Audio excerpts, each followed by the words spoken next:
¿Qué tal? ¿Cómo estáis? Bienvenidos una vez más al Español, una jornada más en la que nos queremos acercar al mundo de la bolsa, al mundo de los ahorros, una jornada en la que nos queremos centrar en daros algunos consejos de inversión en la que podáis aprovechar, para que podáis aprovechar las oportunidades que presenta la bolsa, tanto al alza como también, para aquellos que lo prefieran, aquellos que sean un poco más arriesgados, a la baja. Nos acompaña, como siempre, el responsable en España de Admiral Markets, Juan Enrique Cariñanos. ¿Qué tal, Juan Enrique? ¿Cómo estás? Muy buenas, bienvenido. Muy buenas, gracias. ¿Qué tal? Ante todo, gracias por estar con nosotros. Y lo primero que tenemos que comentar, yo creo que es el tema de las últimas semanas, es la situación que está viviendo en Europa y cómo el Brexit está marcando sin ninguna duda la economía europea y sobre todo el ritmo bursátil de todos los mercados, tanto europeos como también en los americanos.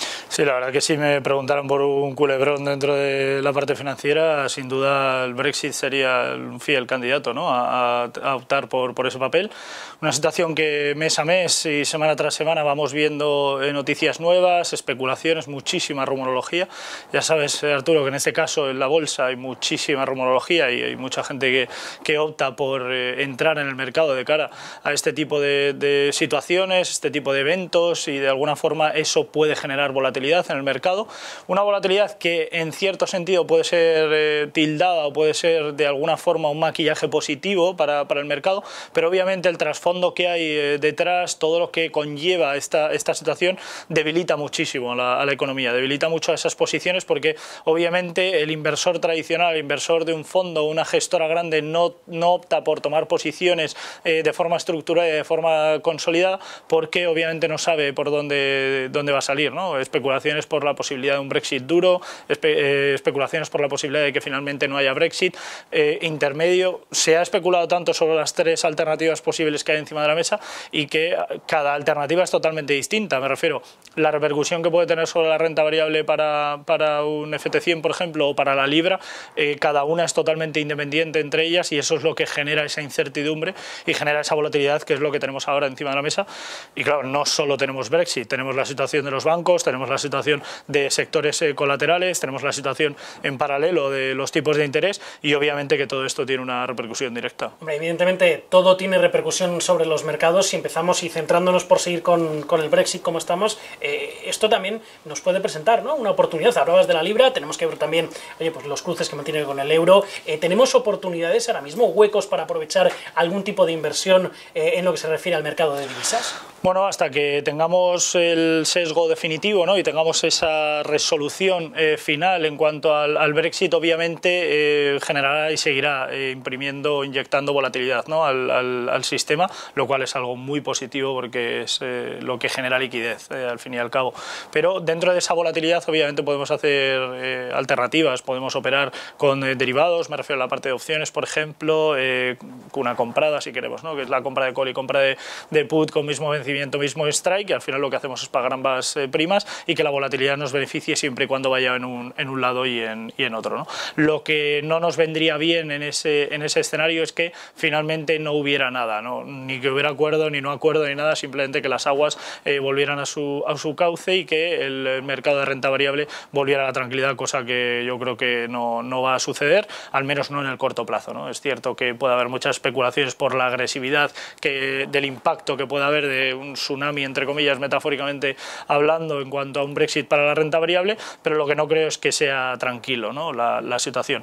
A medida que vaya siendo más agresivo la resolución del Brexit, en este caso sería en este caso positivo para la libra, obviamente negativo para la renta variable, porque gran parte de los beneficios que genera en este caso puede ver, como digo, una parte favorable para un Brexit. En ese sentido podría ser favorable para la renta variable y el FT, lo que pasa que para la libra podría ser algo negativo, porque la gran mayoría de los beneficios que generan las principales compañías del índice de Reino Unido, en este caso, generan esos beneficios en una moneda que no es la libra, y es por eso que sería beneficioso para ellos, pero como digo, dependiendo de la agresividad que pueda tener o no, tendrá un sesgo u otro, claro. Y entre tanto, aquí en Europa, evidentemente el Reino Unido, de momento, sigue dependiendo también de la Unión Europea, aunque no tanto para el tema de los tipos, que para eso tienen ellos su Banco de Inglaterra, pero el Banco Central aquí sigue muy preocupado por lo que está ocurriendo.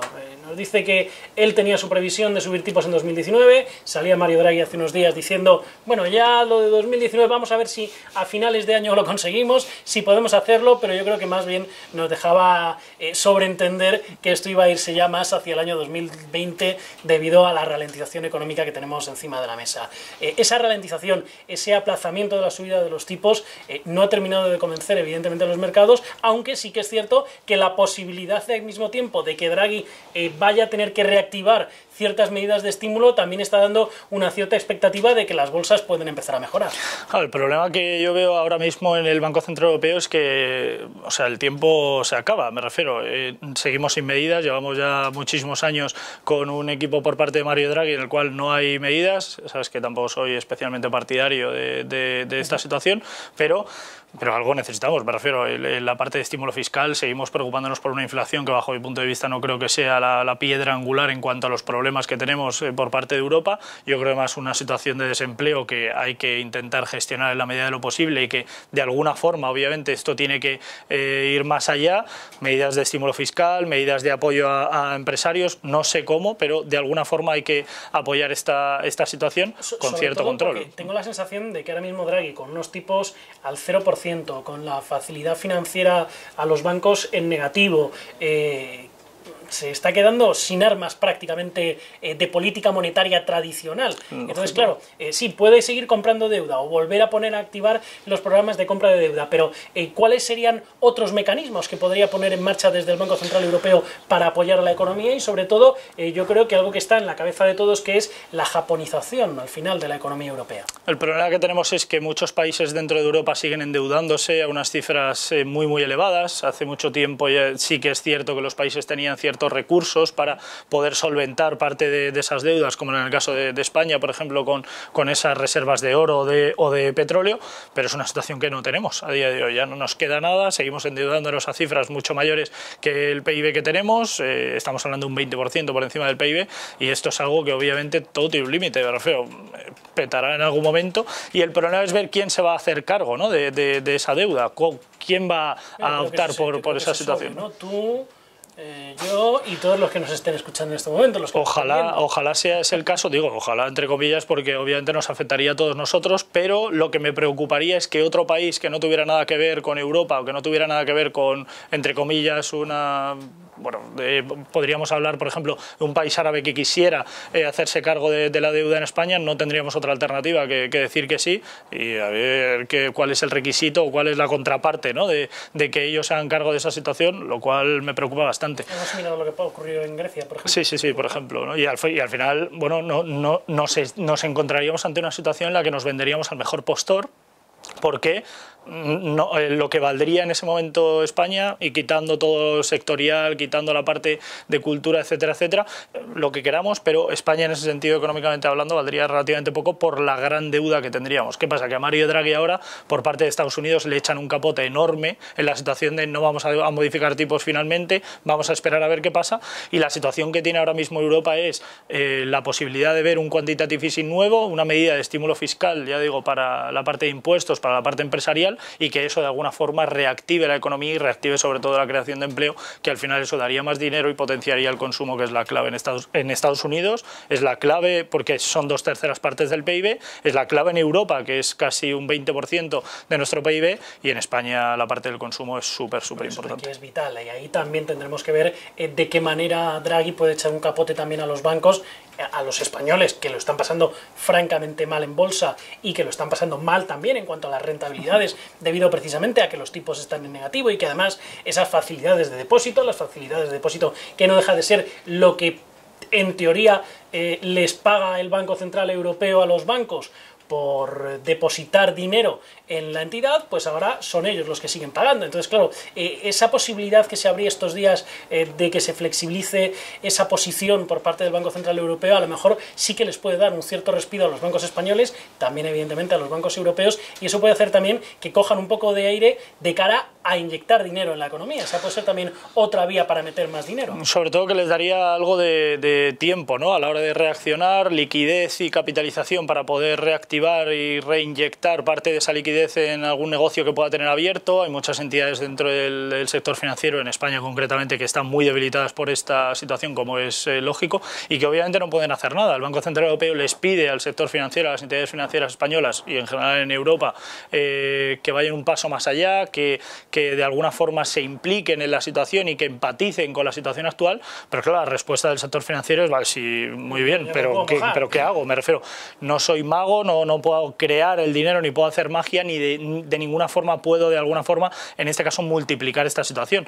El problema que tenemos en España ya no es ese. Estamos hablando de un 30% de la ponderación del sector financiero en un IBEX 35, que es muy elevada, un 29,8%, lo cual es mucho, pero el daño colateral que hace que el sector financiero no crezca también es muy grande, porque obviamente aseguradoras, la parte energética que necesita inyección, la parte de telecomunicaciones que no ha tenido ese vínculo, que no ha tenido ese apoyo económico que de alguna forma le pueda generar liquidez, eso es algo que obviamente al sector financiero le sigue siendo una losa y que obviamente el Banco Central Europeo, bajo mi punto de vista, algo tendrá que hacer. No es que él deba, sino que algo tiene que hacer, porque, o sea, ahora mismo para países como en el caso de España, para países como Francia, por ejemplo, incluso Alemania, una potencia muy grande y dentro de Europa la más grande y la más fuerte, pero aún así con muchísimas debilidades. Ya lo comentaba su consejero delegado por parte de Deutsche Bank, que la situación que tienen es crítica y que mientras el Banco Central Europeo no tome medidas, ellos están... Es que estamos viendo bancos, estoy pensando en grandes bancos franceses cotizando a 0,5 veces sobre el libro, o sea, que es prácticamente nulo, ¿no? Entonces, claro, además nos dicen, no, es que lo que hay que potenciar es fusiones, pero no, ¿fusión de quién con quién? Porque aquí volvemos al eterno debate, y esto me recuerda a la época de las cajas. Oiga, no, hay que fusionar, bien, pero ¿a quién fusionamos y con quién lo fusionamos? Porque al final, si vamos a juntar una cosa que no vale mucho con otra que no vale mucho, lo mismo resulta que nos encontramos con una cosa que vale mucho menos de lo que nos estamos pensando. Sí, que al final hay entidades financieras que es cierto que ellos son partidarios, ¿no? Decir, vale, o sea, yo te ayudo, ¿no? Yo participo en tu partida, o como lo quieras llamar, en esta estrategia que quieres hacer dentro de la parte de las fusiones, pero ¿qué me das a cambio? Me refiero, o sea, me vas a flexibilizar más aún, porque a ver quién se queda con el pufo, porque al final hay entidades financieras que tienen una cantidad de mora, como era lo del caso de Popular, como era la situación que tenían en cuanto al activo tóxico, que tenían una cantidad de deuda enorme, y que la gente lo ve como que el Santander se ha quedado con las entidades y se la ha quedado con un precio ridículo. Ya, pero es que lo que no vemos es el trasfondo que hay mucho más allá, que es como un iceberg. Claro, la parte de deuda que se queda, eso solo tiene que quedar. Y que eso se expuso, ¿eh? Oye, ¿quién quiere quedarse con esto? Nadie. Bueno, pues oye, el Santander quiere, vale, pues no es lo que... Y la situación que tenemos a día de hoy es esta misma, ¿no? Hay fusiones, hay posibilidades, hay posible retorno, claro. Se ha expuesto a la parte de Estados Unidos y todo Estados Unidos ha dicho que no. ¿Por qué? Pues será por algo, me refiero. A Europa también se le ha dicho que hay entidades en España que pueden de alguna forma ver una fusión como una vía accesible a esta alternativa. Se ha dicho que no. Será por algo, me refiero a la parte de Bankia también, por ejemplo, se ha expuesto y se ha ofrecido y también se ha dicho que no, pues esto es una situación que obviamente compromete al sector financiero y compromete a España y a la entidad como tal, como Bankia, compromete que todos somos accionistas de Bankia. Me refiero, en el momento que el Estado salvó a Bankia, todos somos accionistas de la entidad.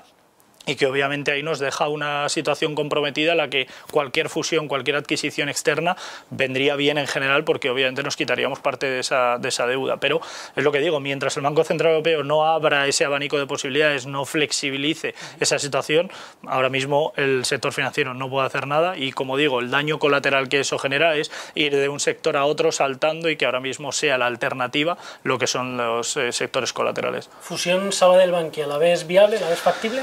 Bueno, yo creo que ambas entidades, no es que digamos una tiene mucha fuerza en uno y la otra mucha fuerza en otro, me refiero, hay fusiones y hay entidades que, bueno, que de alguna forma convergen de forma muy buena porque ambas son fuertes en algún punto. No podemos hablar de Bankia como una fuerza enorme en una de las partes que pueda tener, me refiero, no en la parte hipotecaria, no en la parte inmobiliaria, no en la parte de crediticia y tampoco en la parte de inversiones. Pues Bankia es lo que hay, me refiero, es una fusión de cajas, de que vamos a juntar toda la porquería, por decirlo de alguna forma, en un banco unitario en el que Se dijo por parte de España que no íbamos a crear el banco malo, ¿no? Y se especula con que Bankia obviamente era esa. Disfrazado, claro. Entonces Sabadell tampoco es que tenga una fortaleza enorme. Es cierto que en activos es una compañía fuerte por el momento y que sigue generando valor, tiene batallas internas dentro de la empresa que obviamente eso no genera tampoco mucha confianza externa y que de alguna forma sería una vez una vez más lo mismo, ¿no? Juntar dos entidades con debilidad, ver si pueden ser más fuertes. Yo creo que a ambas les vendría bien. Ninguna de las dos ganaría más excesivamente que la otra y eso es algo que puede ser positivo para el corto plazo y de alguna forma el ir limpiando, ¿no? Me refiero, tenemos 20, vamos a ir dejando 5, 4 o 10 y de alguna forma ir acotando porque la situación es crítica. Dentro del sector financiero, ¿vemos alguna oportunidad de inversión en este momento? Bueno, yo creo que el sector financiero está débil. Es cierto que hay en general una debilidad plausible y que obviamente se ve. Los ratios de EBITDA que hemos visto en los últimos resultados tampoco es que hayan sido muy buenos, tanto por PER como por descuentos comparativos seguimos viendo debilidades en la parte macro, pero veíamos como los resultados de BBV no eran malos del todo, generaban cierto valor de cara al medio plazo y en el caso de Bankinter también.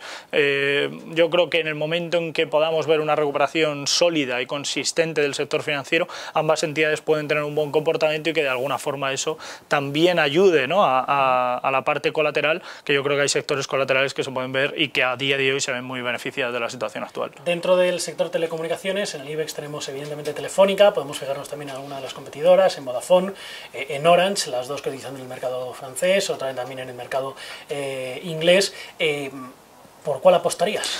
Bueno, y que Apple quiere meter la cabeza, me refiero. Ya hemos visto como en la parte financiera quieren meter el cuello en la parte bancaria, también en la parte de telecomunicaciones. Obviamente la capitalización que tiene se lo puede permitir. Y sobre todo ya no tanto por la capitalización como por la caja que tiene. Sí, o sea, por capitalización Apple podría comprar casi el 40% de las entidades que tenemos en el IBEX. Estamos hablando de una empresa que podría comprar el 40% de las más grandes que tenemos en España. Pues claro, luego dicen que España es un país súper grande económicamente, bueno, limitado, ¿no? en este caso, pero es cierto que la realidad que tenemos a día de hoy en cuanto a Telefónica es que los resultados últimos que ha presentado son francamente buenos. La deuda que se ha quitado es enorme, prácticamente no le queda nada en comparativa con lo que teníamos o con lo que veíamos 3, 5 años atrás y esto lógicamente es algo muy positivo. En descuentos por comparativos Telefónica ha pasado de estar en un 3 o un 4 a estar en casi un 11%, lo cual es algo muy bueno.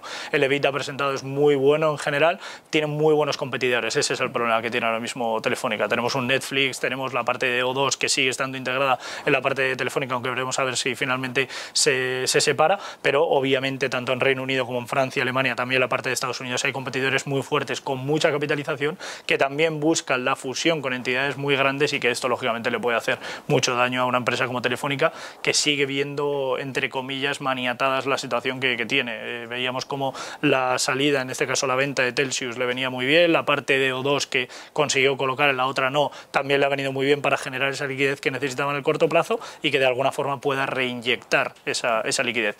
Veremos a ver movimientos por parte de Telefónica. A día de hoy la compañía yo creo que tiene un buen comportamiento y tiene una buena situación en cuanto a estabilidad y solidez, pero necesita esa inyección que pueda tener en el corto plazo que a día de hoy no le llega. Oye, dentro de todos los players, ¿no?, que quieren competir pues con las operadoras, pero sobre todo esos gigantes que se están metiendo ahora todo en el mercado de las telecos, en el mercado de la televisión, a fin de cuentas, estoy hablando de los Netflix, ahora Apple. ¿Cuál va a ser el vencedor? ¿Cuál crees que va a ser el que se lleve el gato al agua al final? Eso es una muy buena pregunta, obviamente que no sabemos... No da para Netflix, Apple, HBO y todos los que hay, me estoy dejando un montón fuera. Sí, pero me refiero que dentro de la situación que hay, quién va a ganar la partida es como si dijéramos ahora quién va a ganar las elecciones, ¿no? en España, porque yo creo que es la situación... Eso va a estar complicado, ¿no? Sí. Ahora hablamos de eso también. Y al final, claro, es una situación en la que hay como una fiesta a la que todos quieren participar y todos quieren comer del pastel, ¿no? ¿Y cuál va a ser el que se lleve más parte del pastel? Yo creo que Apple tiene mucho ganado, mucho terreno, sobre todo por la capitalización que tiene, por los contactos y obviamente por las conexiones que va a tener de una forma interna, obviamente, con los dispositivos que tiene y demás. Tiene muchísimo terreno ganado, al igual que en el caso de Netflix. Es algo que gana muchísimo terreno o que ha ganado muchísimo terreno en el pasado. Eso le ha generado mucha liquidez en el corto plazo y que eso le ayuda a que de alguna forma pueda generar mayor capitalización, mayor liquidez para que puedan acometer nuevas inversiones. Yo creo que ambas entidades pueden ser muy beneficiadas de la situación. Obviamente un HBO, Telefónica incluso también se podría haber beneficiado colateralmente de ese ratio. Se especulaba mucho sobre la opción o la posibilidad de que Telefónica también se fusionara con alguna entidad grande, aunque por el momento se descarta por parte de la entidad, pero veremos. Yo creo que será un año interesante en este sentido. Hablabas de elecciones. ¿Qué va a pasar? No te voy a preguntar qué va a pasar en las elecciones, te voy a preguntar qué va a pasar en el mercado en función del resultado de las elecciones. Porque decía Oliu esta semana, y hemos visto también a otros empresarios ya pronunciarse más o menos, diciendo, oiga, cuidado, vamos a ver si conseguimos un gobierno estable, o por lo menos que se pueda formar un gobierno y no haya que repetir las elecciones. Pues bueno, ya sabes cómo soy, me refiero en cuanto a la parte política, me conoces desde hace mucho tiempo, creo que no ha habido... Seguramente me metan problemas por esto, pero creo que no ha habido una situación peor políticamente hablando en este país como la que tenemos ahora. Directamente podríamos hablar de catástrofe política en general. La situación, esto para los mercados obviamente lo que genera es debilidad. Debilidad en el corto y en el medio plazo, porque al final nos encontramos ante una situación en la que obviamente inversores internacionales, extranjeros, no acometen inversiones en España por la debilidad que esto genera y la incertidumbre que esto genera en el corto y en el medio plazo. Obviamente que es una situación que no podemos controlar. Yo creo sinceramente que sí, que habrá gobierno y no una necesidad de que haya unas elecciones nuevas a partir de ahora. Yo creo que es más un deseo que un pensamiento, pero en realidad también lo pienso y no creo que esto sea la realidad que tenemos en el medio plazo, ¿no? De ahí a que lo que vaya a salir sea lo mejor, eso ya es otro... O sea, yo tengo mis quinielas, obviamente no las voy a comentar, pero dentro de las quinielas que hay tampoco me gustan.